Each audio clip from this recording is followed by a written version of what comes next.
وزیر داخلہ ہوتے ہوئے وہ کہتے ہیں ہمارے سر پر ہاتھ ہے ان کا، تو جنرل صاحب وضاحت آنی چاہیے نا کہ کیوں ہاتھ ہے کسی کے سر پہ اور نہیں ہونا چاہیے. وہ کبھی کہتے ہیں گیٹ نمبر 2 میں پہلا بار جواب آنا چاہیے نا. ٹھیک ہے جی جنرل صاحب. دیکھیں جی، زبیر عمر صاحب سر پہ ہاتھ رکھوانے گئے تھے چیف آف آرمی اسٹاف کے پاس.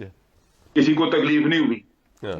چیف آف آرمی اسٹاف نے کہا مجھے پتا ہے کہ سر پہ ہاتھ رکھوانے کے لیے میاں شہباز شریف صاحب بھی گئے تھے.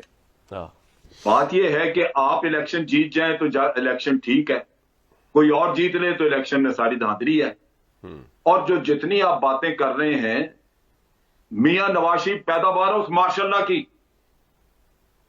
ماشاء اللہ برا تھا، دخل دیتے تھے، تو جو پیداوار ہے وہ ٹھیک ہے. وہ پیداوار بھی تو گند ہے نا، آپ چپکے ہوئے ہیں اس گند کے ساتھ. آپ کو پتا ہونا چاہیے کہ ماشاء اللہ کی پیداوار، ماشاء اللہ بڑا برا تھا، میں کنڈم کرتا ہوں ماشاء اللہ کو، لیکن جو وہ پیداوار دے گیا آپ لوگوں نے سر پہ بٹھا دی. آپ کہاں سے اچھے ہو گئے بھائی؟ آپ قوم کو برباد کر رہے ہیں ماشاء اللہ کی پیداوار کو ساتھ لے کے چلنے میں. وہ لوگ جو 10 سال ماشاء اللہ کا ساتھ دے کے حکومتیں چلواتے ہیں، پھر بعد میں کہتے ہیں ہم جمہوری ہو گئے اور آپ ان کے ساتھ ہو جاتے ہیں. یہ آپ کا ضمیر ہے؟ یہ آپ قوم کی خدمت کر رہے ہیں؟ کیوں نہیں آپ ان کے گریبان پکڑتے کہ اس وقت ان کا ضمیر کیوں نہیں جاگا جب وہ 10 سال ضیاء الحق کے ساتھ تھے؟ ہاتھ باندھے ہوئے پیچھے کھڑے ان کے والدین اور وہ نظر آتے ہیں.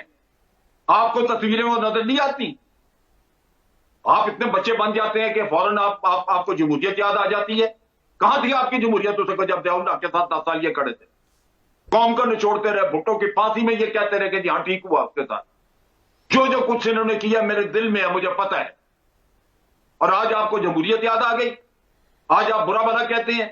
مجھے یہ بتا، جمہوریت تھی ان کی، میں نے فوج نے کہا تھا کہ جا کے سپریم کورٹ پہ حملہ کرو، فوج نے کہا تھا کہ پریزیڈنٹ کو نکال دو، فوج نے کہا تھا کہ چیف آف آرمی اسٹاف کی چھٹی کرا دو، فوج نے کہا تھا کہ آپ وہاں پہ امیر المومنین بننے کا ڈرامہ رچا دو. یہ فوج نے کہا تھا آپ کو. آپ الزام لگاتے ہیں بڑھ بڑھ کے.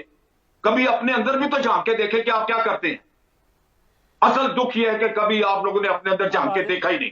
کامران، اگر آپ کو خیال ہوتا، آپ تجزیہ کرتے کہ میاں نواز شریف نے اپنے دوسرے ٹینیور میں کیا تباہی پھیری تھی، اس تباہی کا ازالہ کرتے. آپ اپنے ہاتھ مضبوط کرتے. آپ ریاست کو کمزور کر کے تو کہتے ہیں کہ جی فوج نے کر دیا. آپ کے پاس یہ وقت ہے، آج بھی آپ اپنے آپ کو ٹھیک کریں سارے. رائٹ.